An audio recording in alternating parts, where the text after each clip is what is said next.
क्या देश का हिंदू वहाँ कश्मीर में खुली हवा में सांस ले सकता है? आप लोग जो करते हैं पूजा पाठ, उससे हमको होता है प्रॉब्लम होता वो बहुत प्रॉब्लम होता है। हम मुसलमान हैं। ये कश्मीर के जो जिहादी है ना, ये है अंदर बैठ के ये हमारे को खोखला कर रहे हैं। पहले इनको निपटाओ, पाकिस्तान तो चुटकियों का खेल है। वहाँ जितने हिंदू घूमने जा रहे हैं ना, वो उनको फंडिंग दे के आ रहे हैं, उनको पैसा दे के आ रहे हैं, बिजनेस दे के आ रहे हैं, उनको मजबूत करके आ रहे हैं। उन्हीं पैसों से वो गोलियां खरीद के हमारे को मारते हैं। But when I turned at my husband, he was shot dead. Pahalgam attack के बाद आपको जन्नत की हवा और लात दोनों खाने को मिली। गलत हुआ है हमारे साथ, ठीक नहीं हुआ। हम भारत के संविधान के अंदर जी रहे हैं। उस वीडियो को जिहादियों ने तो पता नहीं कितना ध्यान दिया है, नहीं दिया। वहाँ की पुलिस ने ध्यान दिया, वो जिहादी बन गए। आज के हमारे खास मेहमान पहलगाम हमले के बाद सोशल मीडिया पे छाए हुए हैं। ये बेबाकी से इस्लाम में सुधार की बात करते हैं। इय्याका नअब्दु व इय्याका नस्तईन, इहदिनस सिरातल मुस्तकीम, इहदिनस सिरातल मुस्तकीम, सिरातल लजीना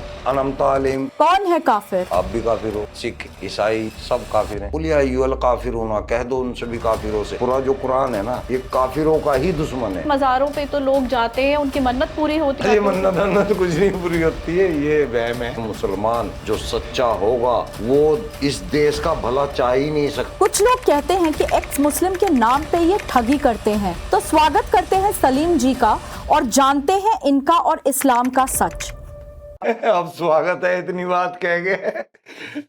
जी शुक्रिया। पहलगाम इंसिडेंट के बाद आप अपने साथियों के साथ कश्मीर गए, लेकिन वहां पहुंचते ही आपको जन्नत की लात और हवा दोनों खानी पड़ी। गलत हुआ है हमारे साथ, ठीक नहीं हुआ। हम भारत के संविधान के अंदर जी रहे हैं, हमारे साथ ऐसा नहीं होना चाहिए था। आपको अगर लग रहा है सही हुआ हमारे साथ तो ठीक है, आपकी सोच आपके साथ है। हम तो ये कहते हैं कि भारत के संविधान में ऐसा नहीं है कि इस तरह आप किसी को पकड़ के उसको सजा दे सकते हैं, उसको इस तरह मारने तक की तैयारी कर सकते हैं।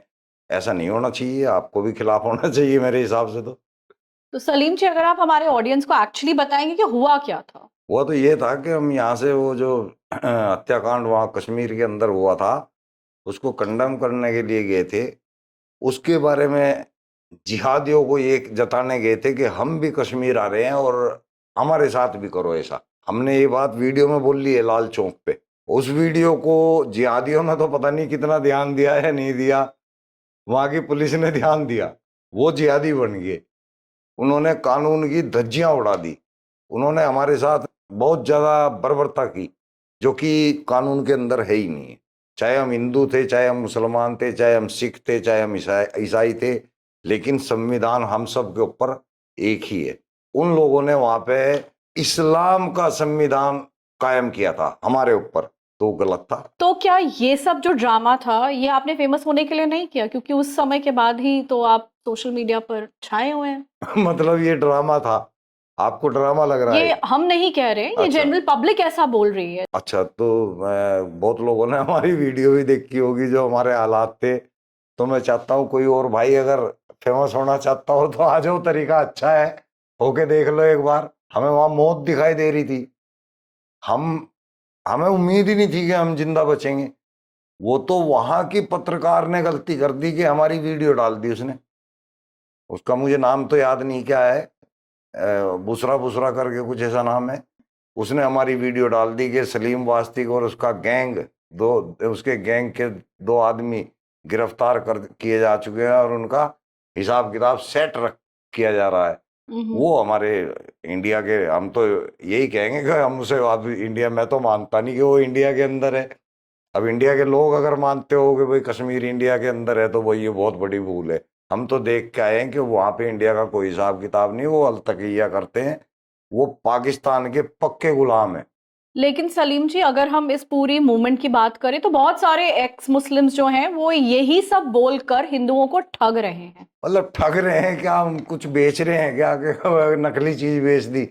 भाई हम इस्लाम की हकीकत बता रहे हैं और उसके बदले हम किसी से कुछ मांग थोड़ा ही रहे हैं। अगर हमने अपनी पोस्ट में ये लिख दिया कि अगर किसी भाई को हमारा काम अच्छा लगता है और उसका दिल करता है हमारे को सपोर्ट करने का, तो वो हमें सपोर्ट कर सकता है। हमने तो किसी से नहीं कहा भी तू हमें 1000 दे, तू 500 दे, तू 100 दे, तू 200 दे। किसी का दिल करता है देता है, नहीं दिल करता नहीं देता। हम तो नहीं कभी खड़े होके कहते हुए हमें पैसे क्यों नहीं दे रहे। ये तो हमारे को हम मिलने लगे, यही कोई 2-3 महीने के अंदर अंदर। मैं तो जब से काम कर रहा हूँ, जब से फेसबुक बना है, फेसबुक का याद भी नहीं मुझे कब बना था, मैं तो तब से काम कर रहा हूँ, ओपन होके कर रहा हूँ, वीडियो के साथ कर रहा हूँ, जमीन के ऊपर कर रहा हूँ। मुझे कोई क्या पैसे देगा? मैंने अपने आप को बर्बाद कर लिया इसके अंदर। मैं करोड़पति आदमी था, मेरे पास आज भी जमीनें पड़ी है मेरी अपनी, तो मैंने तो अपना आप को बर्बाद किया है इसके अंदर। ये तो मुझे अब ठीक है, लोग प्यार कर रहे हैं, अपना पेट काट काट के मेरी तरफ को कर रहे हैं, तो अपनी खुशी से कर रहे हैं। इसमें ठगी कहाँ से आ गई यार गुरु? कैसी कैसी बात करते हैं। चलिए मान लेते हैं कि आप ये जो मूवमेंट चला रहे हैं उसमें सत्यता है, तो सेक्युलरिज्म के ठेकेदार कहते हैं कश्मीर फाइल्स एक प्रोपोगंडा है, तो हम आपसे पूछना चाहेंगे क्या वाकई में वो प्रोपोगंडा है या नहीं है? मैं तो क्या बताऊं, मतलब आज हमारे पास इतने साधन हैं एक दूसरे की खबर पहुंचाने के, पहुंचने के। कहीं पे जरा सा भी कुछ हो जाता है फौरन खबर पहुंच जाती है, अखबारों के जरिए, टीवी के जरिए, सोशल मीडिया के जरिए फौरन खबर पहुंच जाती है। उस वक्त तो कोई साधन भी नहीं था जब कश्मीरी पंडितों के साथ वहां पे ये अत्याचार हुआ है। उस वक्त तो वहां से खबर पहुंचाने वाला भी कोई नहीं था, बाहर तक हमारी तो खबर भी आ गई। तो वो उनके ऊपर क्या क्या बीती होगी कोई सोच भी नहीं सकता। ये सिर्फ वही बता सकता है जो वहां पे उस वक्त मौजूद था, क्योंकि असल में वहां से कोई खबर आई नहीं है। वो तो लोगों ने जो खुद आए बेचारे, वो उनके साथ जो हुआ है उनमें से कुछ बचे हुए हैं, कुछ मर लिए, खप लिए, कुछ अपनी उम्र पूरी करके निकल लिए। अब जो बचे हुए हैं उनमें कोई बुढ़े ठेरे बचे हुए हैं, उनको पता है क्या दर्द उनके साथ हुआ होगा। हमने तो आज भी वहाँ देखे हैं जो बचे कुचे हैं, वही 4-6% जितने भी हैं जो वहाँ फिलहाल मौजूदा कश्मीरी पंडित हैं, हिंदू हैं या अदर धर्म के और भी सिख भी हैं वहाँ। 1-2 सिखों से तो हमारी बात भी हुई है। वो जजिया दे रहे हैं वहाँ, वो मस्जिदों के अंदर जजिया देते हैं बाकायदा, निजाम के अनुसार, इस्लाम के अनुसार, शरीयत के अनुसार। वो खुद कह रहे हैं कि भाई हमारी हालत हमें ही पता है, हम वहाँ कैसे जी रहे हैं, कैसे रह रहे हैं। एक एसडीएम है वहाँ के, जो कि मेरे को सुनते हैं, मेरे फैन हैं, वो मुझे खुद बताते हैं। मैंने कहा भाई आप तो एसडीएम हो, कह रहे जी हम कुत्ते भी नहीं है वहाँ पे एक आम आदमी के सामने, हमारी इतनी हिम्मत नहीं है कि हम अपनी आज़ादी की बात कर पाए वहाँ। मैंने कहा भाई कमाल है भाई, उस वक्त क्या हुआ होगा कश्मीरी पंडितों के साथ। सलीम जी, आपको बताना चाहूंगी मैं खुद एक कश्मीरी हिंदू हूं और जो 1990 का नरसंहार हुआ था, मैं और मेरी फैमिली जेनोसाइड सर्वाइवर्स हैं। अच्छा। तो उस समय आपने खुद बताया कि वहाँ के हालात आज के समय में, सोशल मीडिया के समय में क्या है और उस समय क्या होंगे। तो हम आपसे ये पूछना चाहेंगे, ये जो सेक्युलरिज्म के ठेकेदार, फिर से बोलूंगी कि ये बार बार बोलते हैं कि हिंदुओं वापस जाओ, तो क्या आपको लगता है वहां पे भूल जाइए कश्मीरी हिंदू, क्या देश का हिंदू वहां आज बिना खौफ के क्या कश्मीर में खुली हवा में सांस ले सकता है? देखो जी, इस वक्त तो नहीं ले सकता, पर मैं एक तरीका बता रहा हूँ। हिंदुओं को तो वहाँ घूमने भी नहीं जाना चाहिए। वहाँ जितने हिंदू घूमने जा रहे हैं ना, वो उनको फंडिंग दे के आ रहे हैं, उनको पैसा दे के आ रहे हैं, बिजनेस दे के आ रहे हैं, उनको मजबूत करके आ रहे हैं। उन्हीं पैसों से वो गोलियां खरीद के हमारे को मारते हैं। वहाँ हमें बिल्कुल सरकार को भी सारी सुख सुविधाएं खत्म कर देनी चाहिए।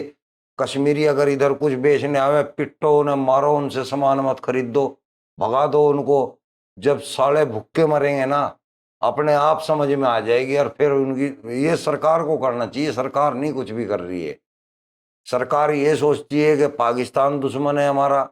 पाकिस्तान नहीं है इतना बड़ा दुश्मन, सबसे बड़ा दुश्मन हमारा है कश्मीर है। ये कश्मीर के जो जिहादी है ना, ये है अंदर बैठ के ये हमारे को खोखला कर रहे हैं। पहले इनको निपटाओ, पाकिस्तान तो चुटकियों का खेल है असल में।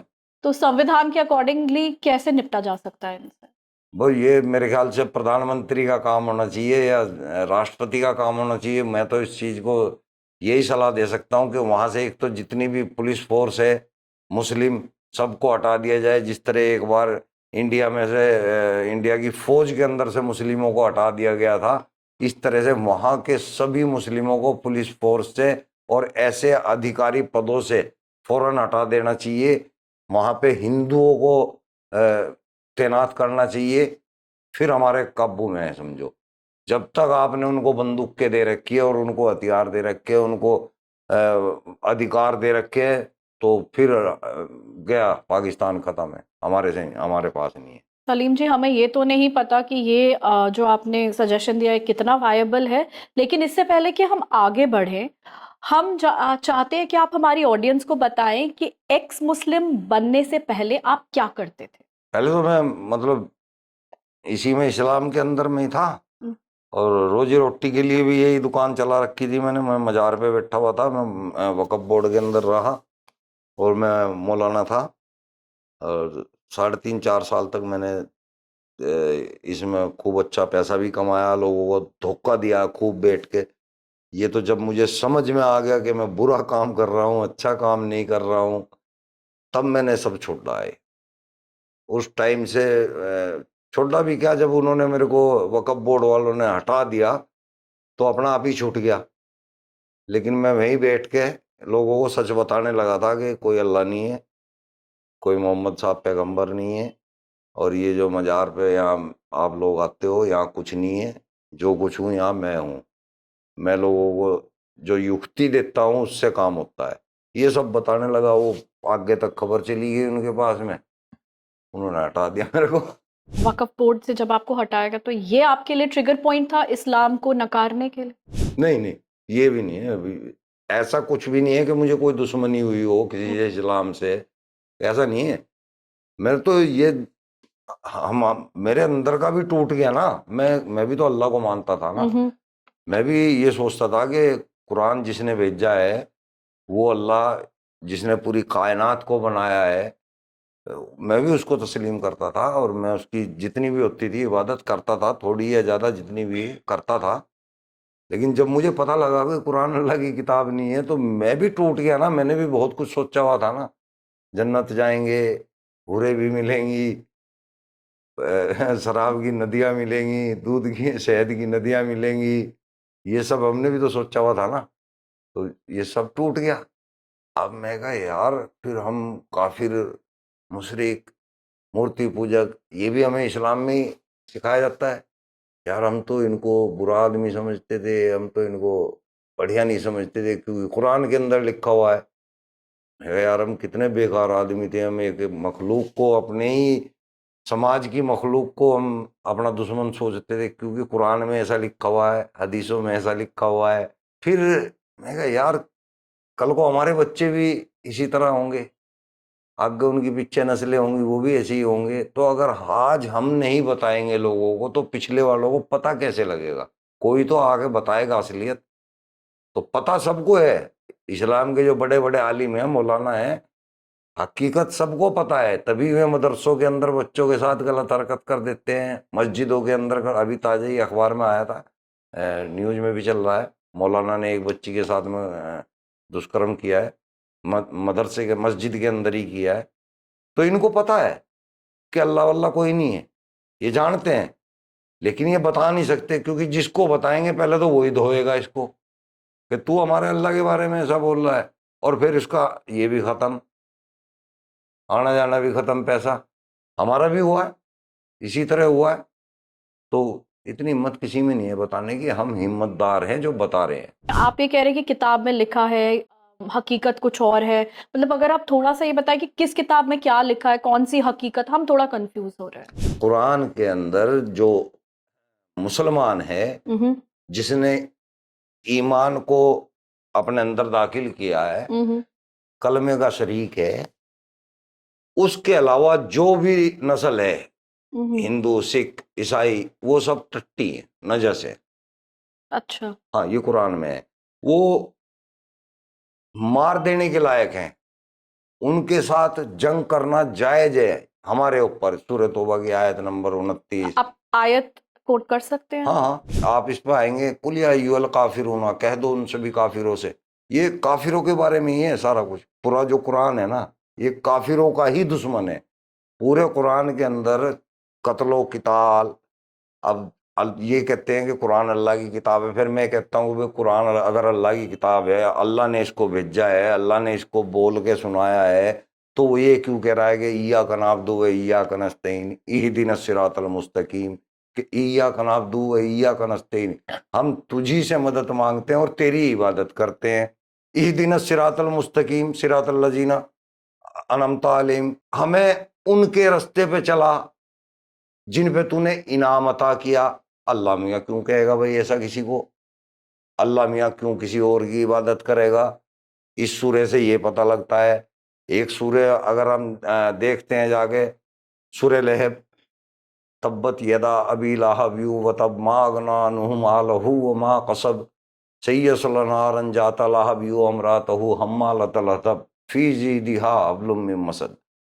इसमें अल्लाह मियाँ क्या कह रहा है? बद्दुआएं दे रहा है, एक इंसान को बद्दुआ दे रहा है।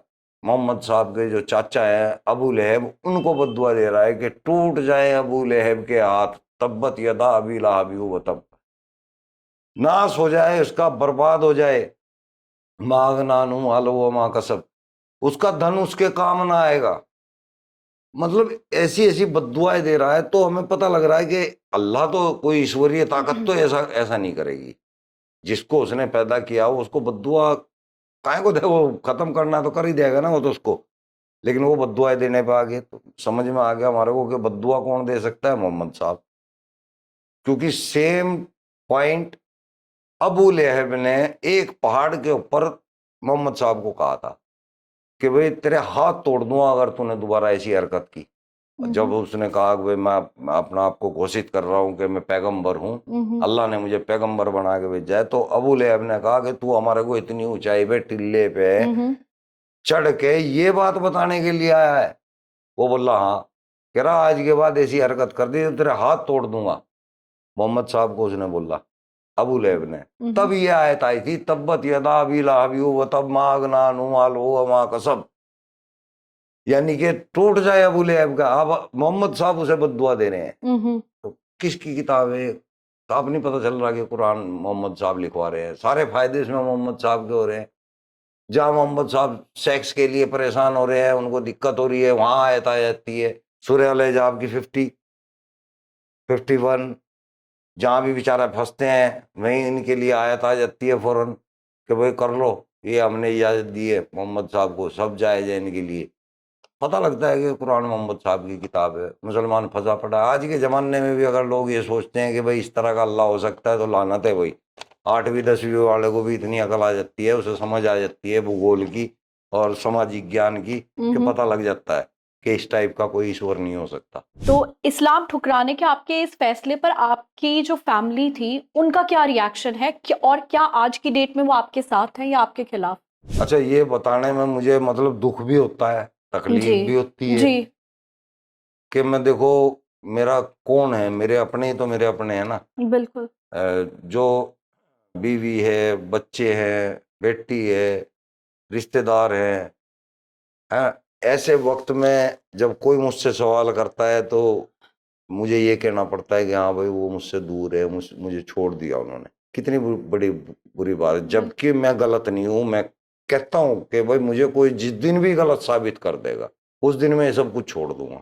कोई भी दुनिया का बड़ा आलिम हो चाहे छोटा आलिम हो, कैसा भी हो, जो मुझे गलत साबित कर देगा मैं छोड़ दूंगा।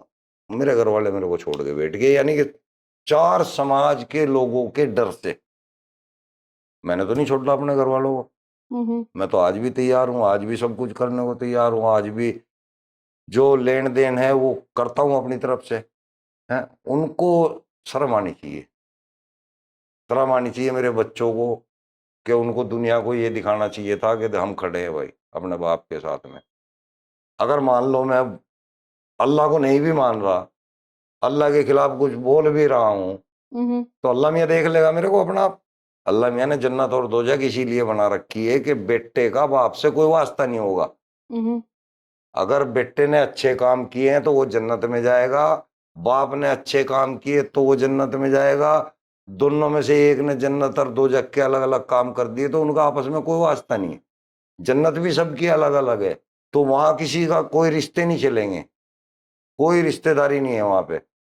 तो ये आदमी को फिर सोचना चाहिए कि अगर हमारा बाप कुछ कर रहा, अल्लाह मियाँ देख लेगा, वो उसे वहां जन्नत में भेजेगा या दोजख में भेजेगा, देख लेगा। हमारे साथ तो हमारा बाप कैसा है कैसा नहीं है ये देखना है उन्हें। अगर मैं अपनी बीवी के लिए अच्छा हूँ, उसके हुकूक पूरे कर रहा हूँ, तो उसे मेरे साथ खड़ा होना चाहिए था।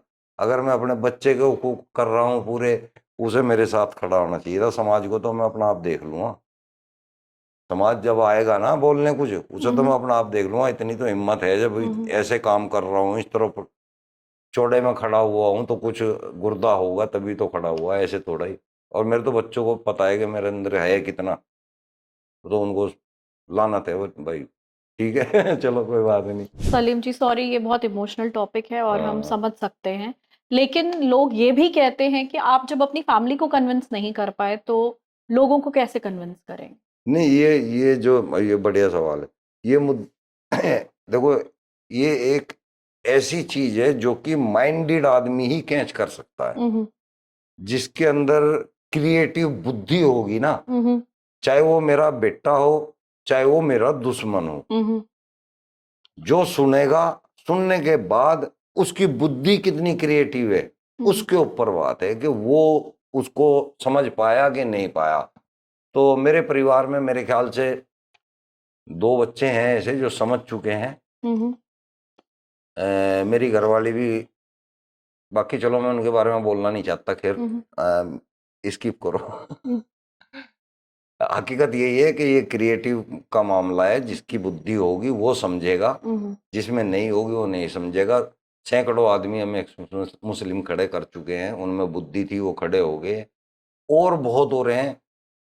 हिंदुओं को भी समझ में आ रही है, मुसलमानों को भी समझ में आ रही है। घर वालों को जब आएगी आ जाएगी। मैं उनको सिखाने तो बैठता नहीं, मैं तो यूट्यूब पे अपनी बात रखता हूँ। कोई देखो कोई ना देखो, चाहे मेरा बेटा देखो चाहे मेरी बेटी देखो चाहे रिश्तेदार देखो चाहे नॉन मुस्लिम देखो, मैं तो किसी पे शेयर नहीं करता जाके घर घर के लिए बेटे तू देख इसे मेरी वीडियो को। तो सलीम जी, इस्लाम छोड़ने पर आपने ऐसा क्या खोया और ऐसा क्या पाया जिस पर आपको बिल्कुल भी पछतावा नहीं है? मैंने जो थोड़ा बहुत मेरा काम धंधा था वो खोया है, अच्छा। और उसका मुझे एक बाल बराबर भी पछतावा नहीं है। मतलब मुझे जो दिल को सुकून मिल रहा है ना कि हाँ मैं कुछ कर रहा हूँ, ये सुकून मुझे लोगों से पता चल रहा है। मुझे नहीं पता था कि मैं बढ़िया काम कर रहा हूँ, मुझे नहीं पता था इस बात का।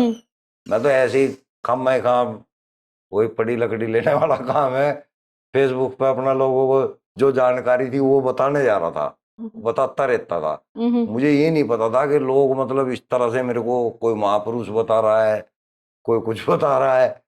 तो अब अपने को भी लगता है कुछ कुछ के क्या पता कुछ हो। इस्लाम छोड़ने के बाद ऐसा कौन सा सच है जो आपके सामने आया जिसने आपको अंदर से झंझोड़ के रख दिया? रिश्ते सब मतलब के। तो उससे पहले नहीं पता? नहीं पता था, अब पता है। पर हम अपना रिश्ता पूरा अपने जो फर्ज है वो अपनी जिम्मेदारी से निभा रहे हैं या नहीं निभा रहे हैं वो हमें देखना चाहिए। सामने वाला क्या कर रहा है क्या नहीं कर रहा उससे हमें वास्ता नहीं रखना चाहिए। सामने वाला हमसे क्यों नफरत कर रहा है, क्या वजह है, करता रहे भाई, हमें उससे नहीं करनी है। हमें अपना आप को ऐसा बनाना है कि भाई हमें किसी से कोई दिक्कत नहीं है, जिसे हमारे से दिक्कत हो जो करना है कर लो। इस्लाम में कहा जाता है, ये मान्यता है कि माँ के पैरों में जन्नत है, लेकिन अब मैं आपके साथ कुछ ऐसे स्टैटिस्टिक्स शेयर करूंगी जो इस थ्योरी को कंप्लीटली कॉन्ट्राडिक्ट करते हैं। जैसे कि एक सर्वे के अनुसार 78% महिलाएं ट्रिपल तलाक विक्टिम्स हैं। 95% तलाक विक्टिम्स को हस्बैंड से कोई मेंटेनेंस नहीं मिली। 2011 सेंसस के अकॉर्डिंग 30.6% लड़कियों की शादी 17 साल से कम उम्र में और 5% की 10 साल से पहले हुई, और सिर्फ 25% मुस्लिम महिलाएं हैं जो कि या तो अकेले या फिर जॉइंटली प्रॉपर्टी ओन करती हैं। तो इसमें जन्नत कहाँ गई? तो सिर्फ जन्नत में नाम भी नहीं है सुविधाएं तो उनके लिए, ना यहाँ है ना वहाँ है। पता नहीं महिलाएं क्यों फंसी पड़ी हैं इस्लाम, मेरी तो समझ में यही नहीं। मैं पूछूं भी तो किससे, कोई बात भी तो नहीं करने को राजी है। नहीं तो मैं अपनी घरवाली से ही पूछ पूछ लेता हूँ, भाई तू है क्यों इस्लाम में, मुझे वजह बता। चल जन्नत में जाऊंगी, जन्नत में क्या करेगी तू वहाँ मेरे लिए जो है। अगर मान लो मैं भी जन्नत में चला गया तो मेरे लिए जो 72 हूर आएंगी उनकी टाइमिंग तू मेरे लिए फिक्स करेगी। तेरे को क्या मिला? तेरे को तो और मतलब खुंदक आनी चाहिए तेरे सामने, मैं औरों को ले लेके घुसूंगा, तेरे को अच्छा लगेगा क्या? पता नहीं औरतें क्यों, मुसलमान औरतें इतनी जाहिल हो रखी है। उनको सोचना चाहिए कि भाई चलो हमें भी तो देखना चाहिए कि हमारे लिए क्या लिखा हुआ है। उनके लिए पता क्या लिखा हुआ है? वो आधी अकल की है, उनकी गवाही आधी है, उनको शादी, अपनी शादी करने का अधिकार ही नहीं है। वो कर ही नहीं सकती जब तक एक वली नहीं होगा। बिना वली के शादी ही नहीं कर सकती वो, है ना। उनको बुरखे में फंसा के रखना है, हिजाब में फंसा के रखना है। क्या इसमें औरत को मिल क्या रहा, मेरी समझ में नहीं आता। वो उसी के सामने वो 3-3 घरवाली लेके आके बैठ जाएगा इस्लाम में। क्या कर लेगी वो? कुछ भी नहीं कर सकती। वो तलाक वो देगा, अल्लाह वो करवाती फिरे जाएगी। क्या मिल रहा है उसको?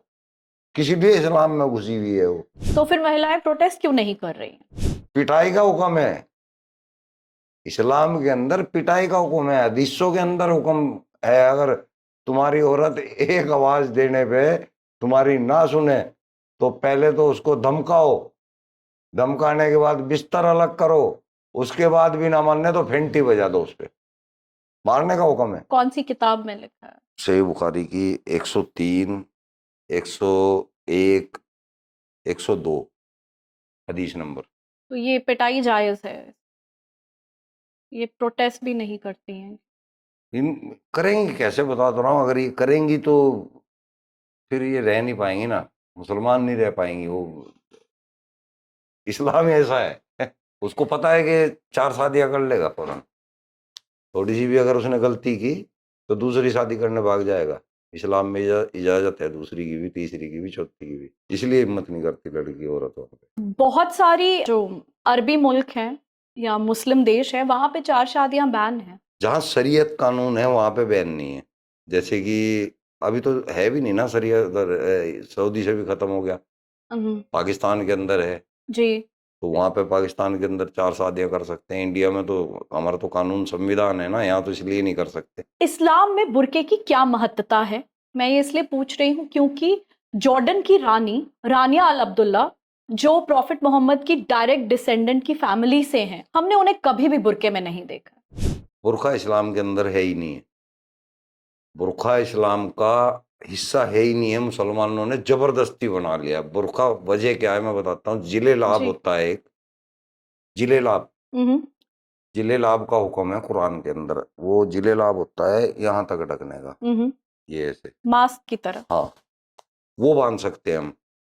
उसका हुक्म है, बांध सकते हैं नहीं, वो बांधना जरूरी है लड़की के लिए, औरत के लिए वो जरूरी है। नकाब जिसको बोलते हैं। बुर्का मैं बताता हूँ, बुर्का और अल्फी ये अरब कंट्रियों की देन है।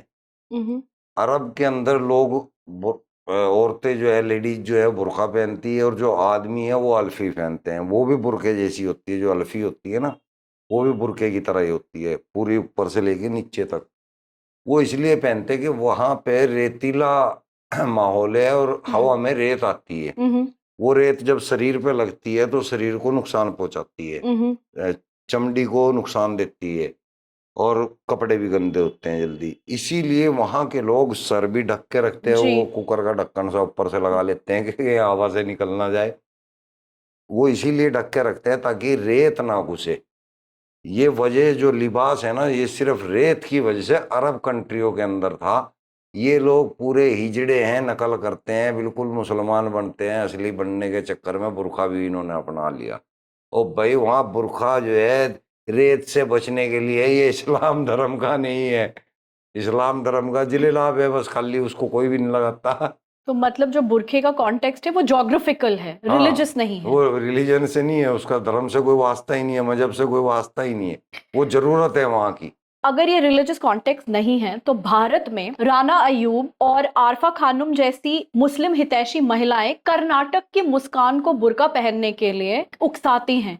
तो इस दोगलेपन की जिम्मेदारी किसकी है? पागल है सुसरी जगत की कमाई का। जब कहीं बुर्के का कोई है ही नहीं है, कोई कॉन्टेस्ट, कोई इसका कोई लिखा ही नहीं है, इस्लाम से इसका कोई वास्ता ही नहीं है बुर्के से, तो वो कर क्यों रहे हैं जबरदस्ती?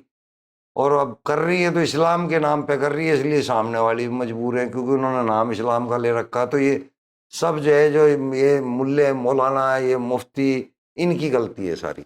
ये इन्होंने अपना धंधा चलाने के लिए, अपना पैसा कमाने के लिए लोगों को जमरू बना रखा है। ये डुगडुगी बजाते हैं, मस्जिद में बुलाते हैं, चंदा ले लेते हैं। ये डुगडुगी बजाते हैं, मदरसों में बुलाते हैं, चंदा लेते हैं। सारा धंधा चंदे का है। मस्जिदों में चंदा अगर आज मुसलमान देना बंद कर दे, सबसे पहली लात वहाँ का मस्जिद का हाफिज ही मारेगा कुरान को कि ये कोई अल्लाह की किताब नहीं है। मैं गारंटी देता हूँ, साल में इनने कोई उसको चवन्नी ना दो ना, वो मस्जिद में लात मार के भाग गया तो मेरे से फिर आके बात करना, क्योंकि वो जानता है कि वहाँ कुछ नहीं है। आरफा और राना जैसी जो महिलाएं हैं वो दूसरों को तो उकसाती हैं लेकिन खुद वो लाइफस्टाइल फॉलो नहीं करती, और जो लड़कियां इन्हें एम्ब्रेस करती हैं वो अपनी मर्जी से करती हैं। तो इसमें ये जो आप बता रहे हैं हाफिज और ये सब, उनका तो रोल कहाँ से आया? वो लागू करवाते हैं ना ये। अगर मैं उन्हीं की बता रहा हूँ, अगर कोई औरत आपके मोहल्ले की, जो हमारे मोहल्ले की है ना, वो बिना बुर्के घर से निकल देती है ना, अगर उसके घर वाले ने उसको कुछ नहीं बोला, तो वहाँ के जो मुल्ले हफीज जी है ना, वे उसे तेरी घरवाली तो बिना बुर्के घूम रही थी भाई, इतनी भी शर्म नहीं थारे अंदर, वो उसे टोक देगा, बस साले अच्छा। तो बुर्खा क्यों पहनाना चाह रहा है उसे, जब बुर्खा है ही नहीं इस्लाम के अंदर। तो ये किसकी गलती है? मुफ्तियों की, मौलानाओं की। उनको बताना चाहिए कि बुर्खा इस्लाम की कोई चीज नहीं है, इस्लाम के अंदर इसका कोई जिक्र नहीं है। पहनना है पहनो, नहीं पहनना ना पहनो। तो ये गलती उन्हीं की निकाल ली जाएगी ना, मौलानाओं की। वो आवाम को बता ही नहीं रहे, आवाम इसको फर्ज समझ के पहन रही है। फर्ज से भी बत्ती तगड़ा फर्ज बना लिया उन्होंने तो। बिना बुरके अंदर बेशक कुछ भी हो या ना हो, बुरका जरूर पहनना है। अंदर आपने 50,000 का सूट पहन लिया ना, 500 रुपए का बुरका ऊपर से जरूर पहनना। फिर फायदा क्या भाई इतना खर्चा करवाने का, जब तुमने ऊपर बुरखा ही पहनना है। तो ये मौलानाओं की गलती है, और धंधा भी है बाकायदा। बुरके का धंधा अगर आप देखोगे बहुत तगड़ा है, बहुत बड़ी कमाई चलती है इससे। हलाल इकोनॉमी जो है उसका कॉन्टेक्स्ट है इससे? हलाल से भी है, हाँ। वो हलाल, वो जो अभी ये हलाल का वो बनाया है इन्होंने, वो धंधा ही तो है, वो कमाने के लिए बनाया। अब ये जैसे अपने अपने प्रोडक्ट दिखाएंगे, ये हलाल प्रोडक्ट है, इसको खरीद दो। वो है कुछ नहीं, वो भी प्रोडक्ट वो जुगातू वही है जो था, उस पे हलाल की मोहर बना दी इन्होंने। अब वो मोहर बिकेगी अब। हलाल का अगर आप थोड़ा कॉन्टेक्स्ट हमारे ऑडियंस को दे तो है क्या? हलाल कुछ नहीं है, ये चीजें नहीं है। हलाल होता है उसको कमाने का तरीका है। यानी कि आपने ये पानी पिया, ये हलाल है कि हराम है? अगर आपने खरीद के पिया है, अपनी मेहनत से पिया है, या किसी ने आपको पेश किया है, तो आपके लिए हलाल है। अगर आप इसे चुरा के पी रहे हैं, बेईमानी से उठा के पी रहे हैं, तो हराम है। हराम हलाल का ये फर्क है। वो बाकी वो गोश्त में हराम हलाल अलग है। वो गोश्त का हराम हलाल ऐसा है कि झटके से मार दिया तो हराम है, और आहिस्ता आहिस्ता कह के अल्लाह अकबर काटा तो हलाल है। उसमें हलाल हराम ये है। सनातन धर्म पे उंगलियां उठती हैं कि हमारा कास्ट सिस्टम बहुत है, तो क्या इस्लाम में कास्ट सिस्टम नहीं? सनातन में कास्ट सिस्टम, सनातन का मायने अलग है। खैर मैं इसके बारे में बात नहीं करना चाहता। मुसलमानों में तो सबसे ज्यादा कास्ट है। हमने तो सुना ही नहीं है। नहीं, मुसलमानों में हिंदुओं से ज्यादा कास्ट है। मतलब आप अगर थोड़ा सा ऑडियंस को बताएं। जैसे कि हम रंगरेज बिरादरी के हैं, हम्म, बिरादरी कास्ट ही होती है ना। हम्म, हमारी बिरादरी में 2 बिरादरी है, हम्म, एक खरे एक घाटे। इसी तरह तिल्ली होते हैं, तिल्लियों में भी 2 होते हैं। इसी तरह धोबी होते हैं, धोबी में भी 2 होते हैं। ये जितनी कास्ट है इनमें डबल डबल हैं सारे। तो आप सिंगल हो, हम डबल हैं, ये देख लो। हमने तो सिर्फ शिया और सुन्नी ही सुना। शिया और सुन्नी ने आपने 73 हैं। शिया और सुन्नी तो आपने 2 बड़े महकमे के नाम सुन लिए। अब उनके अंदर जो अहमदिया है, बरेलवी हैं, देवबंदी हैं, अहले हदीस हैं, ये इतने फिरके हैं। अब तो मतलब 73 तो पहले थे स्टार्टिंग में, अब तो ये 100 से भी ऊपर क्रॉस कर चुके फिरके। प्रोपोगंडा ही कहेंगे, ये बोलते हैं कि इस्लाम में सब बराबर है, तो क्या वाकई में ऐसा कुछ है या फिर वो मार्केटिंग? नहीं, बराबर नहीं है। उसमें खान पठान को सबसे ज्यादा उच्च श्रेणी का माना गया है। जो ये खान होते हैं, सैयद होते हैं, सिद्दीकी होते हैं, ये ऊंची बिरादरी, जैसे पंडित होते हैं ब्राह्मणों के अंदर, हिंदुओं के अंदर ब्राह्मण होते हैं ना, इस तरह ये खान सैयद ये होते हैं मुसलमानों के अंदर। तो सब कुछ है, ये चीज है।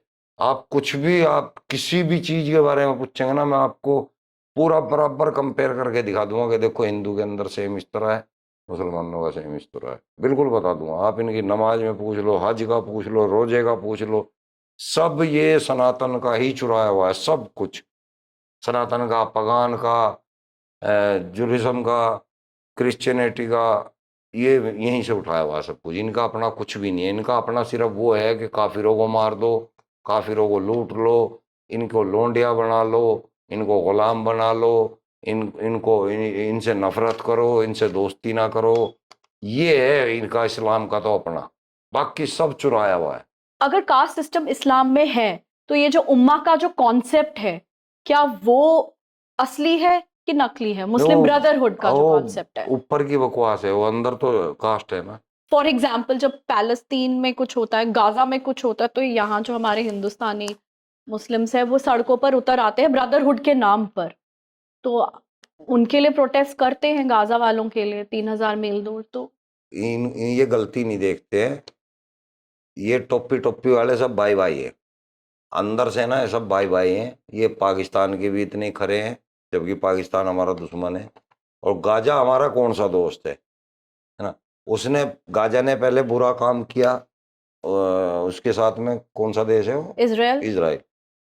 उस वहां पे गलत किया, उन्होंने जवाब दे दिया। अब ये रोते भी लगते फिर रहे हैं, भाई तुमने क्यों करा भाई ये सब। अगर तुम्हें पता है कि वो तुम्हारी बुरी हालत कर देगा, तुम्हारी रेल बना देगा, तो तुम साले पजामे से बाहर क्यों आ रहे हो? चुपचाप अपना रह जाओ, अपने मजे करो। ये जो भाईचारा है, भाईचारा कैसे हो जाएगा? कुरान के अंदर ही नहीं लिखा हुआ भाईचारा। जब कुरान ने ही कह दिया कि जो इस्लाम को नहीं मानता उससे नफरत करो, उससे दूरी बना लो, उसको अपना करीबी दोस्त ना बनाओ। सूरे तौबा की आयत 23 वो कह रही है कि तुम्हारा घर का, तुम्हारा भाई भी, तुम्हारा बाप भी अगर इस्लाम से किनारा कर रहा है तो उससे उससे लड़ो। लड़ने का मतलब मारो, लड़ने का मतलब मारना ही होता है। लड़ाई हार जीत की होती है, तो तू मरेगा मैं मरूंगा, है ना। वो कैसे भाईचारा करा देगा? हो ही नहीं सकता भाईचारा। कुरान ही नहीं चाहता भाईचारा। अगर कुरान भाईचारा चाहता हम एक्स मुस्लिम क्यों बनते? अब हम एक्स मुस्लिम बने, हम मारने के लायक हैं, हमारे को कत्ल करने के लिए फिर रहे हैं मुसलमान, हमारे को धमकियां देते हैं डेली मुसलमान। उखाड़ कोई नहीं सकता कोई। कमजोर के साथ तो कर ही लेते हैं। चलो मेरे साथ नहीं कर पा रहे, कमजोर के साथ तो कर ही देते हैं। अभी हुआ, आपके सामने भी हुआ है, तो ये तो करते हैं इस तरह।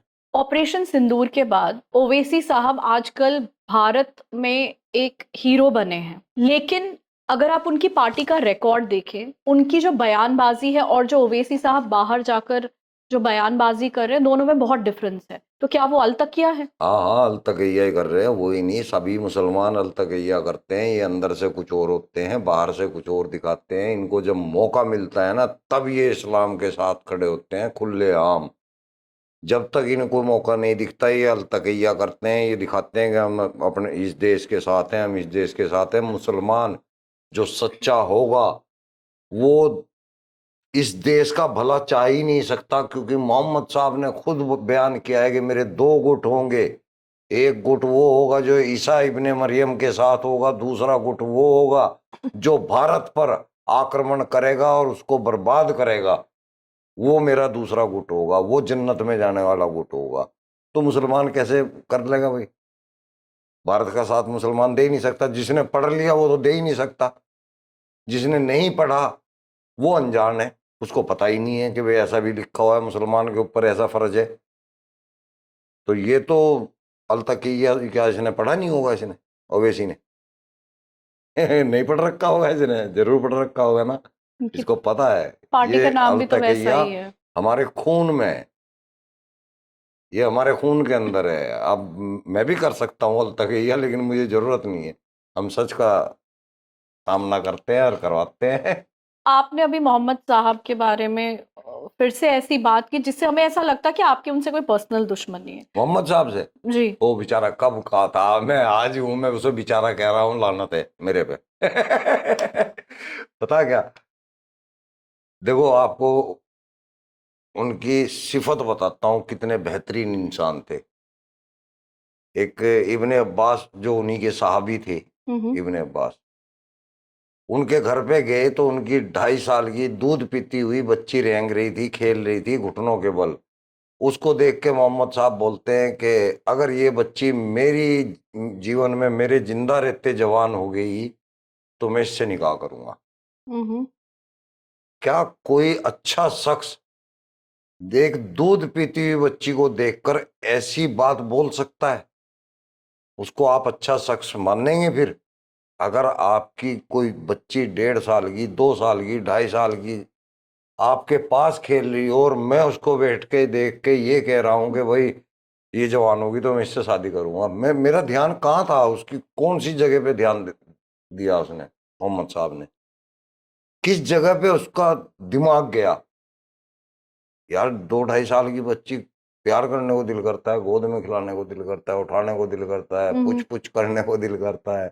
उसका क्या दिल कर रहा था भाई?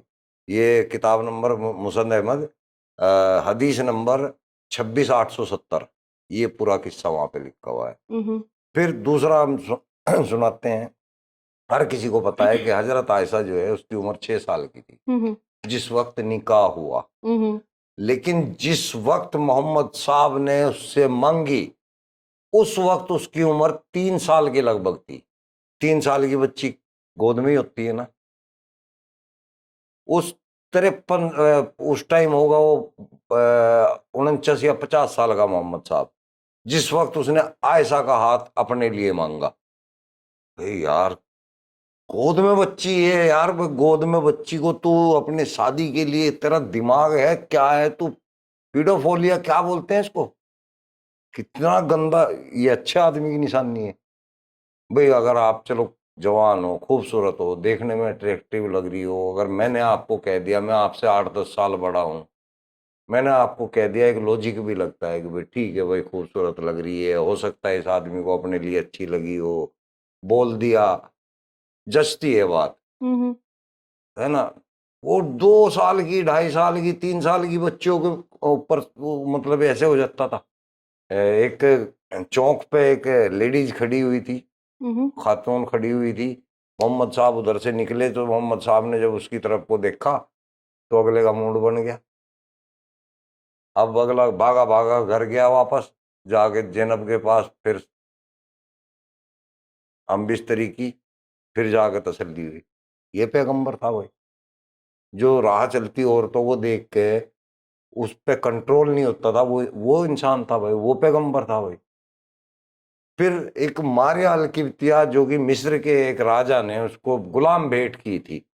अच्छा आदमी हम मानते कि अगर उसने उसको गुलाम भेंट कर दिया तो उसको गुलामी से आजाद कर देता, हम मानते अच्छा काम करा, बहुत बढ़िया आदमी था, बहुत बढ़िया पैगंबर था। वो उसको लेके उसके साथ सेक्स कर रहा है, वो कहेगा अच्छा आदमी भाई? उसको तो आजाद करना चाहिए था, लेकिन वो उसके साथ सेक्स कर रहा है, और वो भी मतलब कायदे कानून से बाहर, यानी कि कोई निकाह नहीं, गुलाम लोंडियों से निकाह का है ही नहीं है, सेक्स का हुक्म है। फिर अपनी पुत्र वधू जैनब, अपने पुत्र की उससे तलाक दिलवा के उससे हम बिस्तरी शुरू कर दी। अच्छे आदमी की निशानी है। अपनी बहू के साथ शादी कर लेना अच्छे आदमी की निशानी है, पैगंबर की निशानी हो सकती है। ये किसी देवता के काम हो सकते हैं। आपको लगते हैं कोई बहुत अच्छा आदमी के काम हो सकते हैं? अरे भाई कमाल! किसको अच्छा आदमी बता रहे हैं भाई हम? बनु कुरैजा के अंदर 800, 850, कहीं पे 700 लिखे हैं, कहीं पे 850 लिखे हैं। बूढ़ों और बच्चों को कत्ल कर दिया, सर काट दिए उनके। अच्छे आदमी के काम है, उनकी कोई गलती नहीं थी, रात को जाकर उन पे हमला कर दिया। उन्होंने ब्याज के पैसा देने से मना कर दिया था, बनु नजीर वालों ने पैसा देने से मना कर दिया था, कुरैजा वालों ने पैसा देने से मना कर दिया था, उनको रात को जाके हलाक कर दिया। अच्छे आदमी के काम है भाई। हमें अच्छा आदमी के काम तो दिखाओ यार, हम भी अच्छा कहेंगे, ऐसी बात नहीं। हमारे सामने अगर कोई अच्छा आदमी है तो हम उसकी अच्छाई बयान करेंगे। अगर कहीं उसकी अच्छाई लिखी भी नहीं है तो तुम हमसे क्या एक्सेप्ट कर रहे होगा मुझे इज्जत दें, जब उसमें तुम्हारे हदीसों में ही उसकी इज्जत नहीं है, हम उसे कहां से इज्जत दे भाई? ये क्या बाकी जो मुस्लिम्स हैं जो इस्लाम को फॉलो करते हैं वो ये सब नहीं पढ़ते कि सिर्फ एक नहीं आप पढ़ते, ही है उनको जो? पता ही नहीं। क्यों पता नहीं? जो पढ़ते ही नहीं तो पता कहां से होगा? क्यों नहीं पढ़ते हो तो? मतलब कि अपनी टाइम ही किताबों कहां को पे? मानते हैं, उनका हवाला देते हैं। मानते ही तो है, पढ़ते तो नहीं है, वो मानते ही तो है। उन पे टाइम ही कहाँ है? उनको इस लायक छोड़ा ही कहाँ इस्लाम ने? वो सुबह से शाम तक तो जो है दिहाड़ी धप्पे में लगे रहते हैं, सुबह शाम तक मजदूरी में लगे रहते हैं, तब जाके शाम को आके खाना खाते हैं। उन ढंग का घर नहीं है किसी के पास, मुसलमान के पास है, ढंग का खाना नहीं खा पाते ये लोग, तो ये पढ़ेंगे कब में को भाई? मदरसे में स्टार्टिंग में जाते हैं, वही इनका थोड़ा बहुत याद करवाते हैं और बस लगा देते हैं उसे, जमात की लाइन में घुस जा, तबलीग लाइन में घुस जा, मस्जिद में घुस जा, दीन कमा ले, ये कमा ले, दुनिया से नफरत करवा देते हैं, दुनिया फानी है। तो मुसलमान जब पानी समझ लेगा, इसकी तैयारी कहाँ करेगा? इस तो 5 टाइम तो नमाज पढ़ते हैं, तो उस टाइम नमाज क्या पढ़ पढ़ते के हैं? कौन से डॉक्टर बन जाते हैं, कौन से वकील बन जाते हैं? उस समय पढ़ते तो होंगे ना कि उनकी किताबों में क्या वो लिखा है रटते हैं ना, अल्हम्दुलिल्लाह रब्बिल आलमीन अर्रहमानिर रहीम मालिकी यौमिद्दीन इय्याका नअबुदु व इय्याका नस्तईन, ये पढ़ रहे हैं, बस पता तो नहीं है क्या पढ़ा हमने, मायने तो नहीं पता किसी को। मायने क्यों नहीं पता है? पता होगा ऑब्वियसली, नहीं उनको होता ना। पढ़ाया जाता है ये सब। नहीं नहीं नहीं नहीं, ये मौलवियत में पढ़ाए जाते हैं तर्जुमे, जो मतलब इसके पढ़ाए जाते हैं ना, वो मौलवियत में पढ़ाए जाते हैं। ये तो जो मस्जिद के हाफिज है ना, उनको भी नहीं पता। जो मस्जिद में नमाज पढ़ाते हैं ना, इसके मायने तो उसको भी नहीं पता। और जिनको पता है उनकी हिम्मत नहीं है कि वो दुनिया को बता दें। जो बड़े बड़े आलिम हैं वो बताएंगे नहीं। एक तो उनका पैसा खत्म, बिल्कुल आना जाना, बिल्कुल ही भुखमरी आ जाएगी। लाखों रुपए कमा रहे हैं तकरीरें कर करके, कई कई लाख रुपए कमाते हैं, झूठी तकरीरें करते हैं जो इस्लाम के अंदर लिखी ही नहीं है। तो कौन बताएगा? हम बता रहे हैं, हमारी हालत देख लो। तो क्या आम आदमी, जैसे आपको तो ये समझ आ गया, आपने कहाँ से पढ़ा, लेकिन क्या आम आदमी उनसे ये सवाल करने की जुर्रत कर नहीं पाता है, या कि उसकी कोई और वजह है? वजह भी है। अलिफ लाम मीम ज़ालिकुल किताब, ये कुरान भी कह रहा है कि इस पे शक नहीं करना है, ये किताब शक से बाहर है, ये कंप्लीट है, इस पे शक किया ही नहीं जा सकता। तो फिर मुल्ला डराते हैं, अगर कोई आदमी मुसलमान सवाल कर देता है तो अस्तगफार पढ़ बे, तौबा कर, तौबा कर, ऐसा ख्याल भी नहीं आना चाहिए मन में। फिर वो कहाँ से हिम्मत कर लेगा? वो जाकिर नाइक को एक पाकिस्तान में एक मुसलमान ने सवाल कर लिया था कि भाई मेरी जिंदगी अच्छी चल रही है तो मैं इस्लाम को क्यों मानूं? तो उसने उसको ये जवाब दिया कि तेरे को शर्म नहीं आई, तू ये बात कह रहा है, तेरे को शर्म नहीं आती, तू ऐसी बात कह रहा है। जाकिर नाइक ने कही है। क्यों भाई, शर्म क्यों आए? अगले ने बात सही करी है कि अगर मेरी जिंदगी अच्छे से गुजर रही है तो ऐसी क्या वजह है कि मैं इस्लाम को अपनाऊं? तो उसने सवाल कर दिया तो जाकिर नाइक भड़क गया। आज तक जाकिर नाइक घुस नहीं पा रहा वैसे पाकिस्तान में, तब से ही। पर ये सोचो कि किस तरह लोगों को डराते हैं सवाल ना कर। क्या कुरान शरीफ वाकई में आसमान से आई है? पहली तो बात, शरीफ जो इसको कहते हैं, पता नहीं क्यों कहते हैं। मैं तो कहता हूँ कुरान से बड़ा बदमाश कोई नहीं है। जिसमें मर्डर करने की ताकीद हो रही हो, कत्ल करने की ताकीद हो रही हो, नफरत करने की ताकीद हो रही हो, उसको आप शरीफ कैसे कह सकते हैं? और गिरोह का सरगना बैठा हुआ है कोई, वो गुंडा बैठा हुआ है जो अपने चिल्लों को कह रहा है कि मार दे इसे भी, मार दे उसे भी, मुशरिक को भी मार, काफिर को भी मार, मूर्ति पूजक को भी मार। वो शरीफ कहाँ से हो गया? चलो कह रहे आगे बोलो। लेकिन अगर कोई मजहब अपने धर्म को बचाने के लिए या अपने धर्म का प्रचार करने के लिए कोई कुछ कहता है तो उसमें गलत क्या बात होगी? मतलब ये ठीक लग रहा है आपको कि भाई जो इस्लाम को ना मानने है उसको मार दो? प्रचार की बात कर। प्रचार झूठा क्यों कर रहे हो? सच्चा करो ना, जो लिखा हुआ है वो करो। झूठा क्यों कर रहे हो? जो सच प्रचार है उसको करो, करके दिखाओ। हम भी तो मजे लेंगे फिर बैठ के। जो सच्चा प्रचार है करो। जो काफिरों को मारने के आदेश जितनी जगह पे है वो बताओ ना। वो तो नहीं बताते ना, प्रचार में झूठी बात बताते हैं। मोहम्मद साहब तो ऐसे आदमी थे, एक बुढ़िया उन पर रोज कूड़ा फेंकती थी, एक दिन वो कूड़ा फेंकने नहीं आई तो मोहम्मद साहब उसको वहां देखने गए, फिर वो ईमान ले आई। कहीं लिखी हुई नहीं है कहानी, स्कूल की किताबों में लिखी हुई है। जो यूपी के पता नहीं कौन से सन के किताब है वो, उस किताब में वो कहानी लिखी हुई है। उस कहानी को जो है मोहम्मद साहब से जोड़ रहे हैं। मतलब इतना झूठी बातें करते हैं बिल्कुल। आपने तब से काफिर शब्द का बहुत बार उपयोग किया, तो ये काफिर शब्द किसके लिए यूज होता है? जो एक हिंदू के लिए या फिर कोई और भी इस कैटेगरी में आता है? जो इस्लाम को नहीं मानता, मोहम्मद साहब को नहीं मानता, वो काफिर। तो अब आप वो भी हिंदू काफिर भी हो नहीं, हम भी काफिर हो गए, आप भी काफिर हो, सिख ईसाई सब काफिर हैं। कोई नहीं बच सकता इनसे। इनको ही पेलना पड़ेगा जब बचा जा सकता है। तो आप अभी तो कैसे बचे? दम है। किस टाइप, कैसे आप मतलब? भी दमदार होते तो देखो, वहां कश्मीर से निकाल के दिखाता, जरूरत नहीं थी आपको भी, पर कमजोर थे ना आप वहाँ, वो ताकतवर थे। कश्मीर की जो बात है, उस समय की बात है, वो अलग कॉन्टेक्स्ट है। मे बी हम आपसे हाँ कभी और डिस्कस करेंगे, हाँ हाँ। वो इधर इस कॉन्टेक्स्ट में फिट नहीं बैठता। लेकिन मुझे एक बात बताइए, आप काफिर हो या मुशरिक? मुशरिक तो अलग होता है, हम मुर्तद हैं। अच्छा, मुर्तद। हाँ, लेकिन मुर्तद भी काफिर ही होता है। कैटेगरी तो अलग अलग है। हम मुलीद भी हैं, मुर्तद भी हैं। मुलीद भी उसको बोलते हैं जो किसी ईश्वर को नहीं मानता। मुर्तद, एथीस्ट। हाँ, मुर्तद उसको बोलते हैं जो इस्लाम को छोड़ चुका होता है। और जो मुशरिक होता है उसको बोलते हैं जो कुरान को तो मानता ही है, लेकिन मंदिर में भी जाकर मत्था टिका देता है, उसको मुशरिक बोलते हैं। मजार पे जाकर मत्था टिका देता है, उसको मुशरिक बोलते हैं। मजार पे जाना क्या इस्लाम शिर्क है। में शिर्क है? हाँ, बट सबसे मजार, बड़ा गुनाह बताया, लेकिन दुनिया का सबसे बड़ा गुनाह। लेकिन मजार में तो हम जानते हैं कि उनको कैसे ऑपरेट होती है, मतलब। हाँ, तो वो कुछ ही फिरके हैं जो जाते हैं।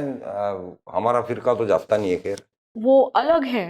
हाँ, जैसे बरेलवी है, अहले हदीस हैं, ये लोग मज़ारों पे जाते हैं, मज़ारों को मानते हैं।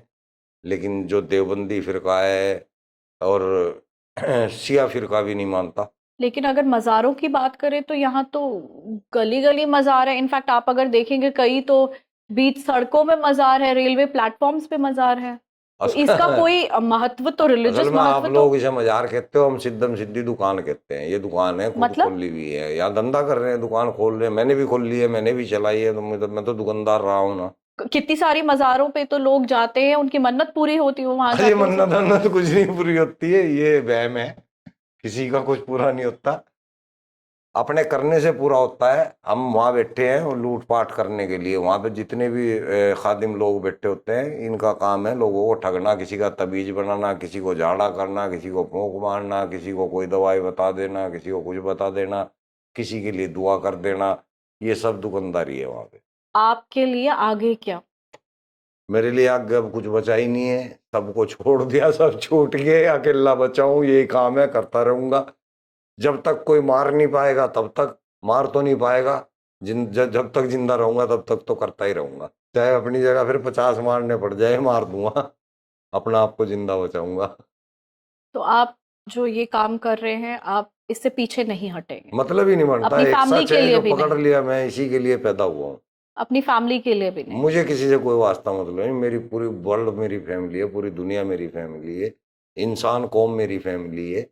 ये तो रिश्ते हमने खुद बनाए हैं। मैं इनकी अहमियत देख चुका हूँ।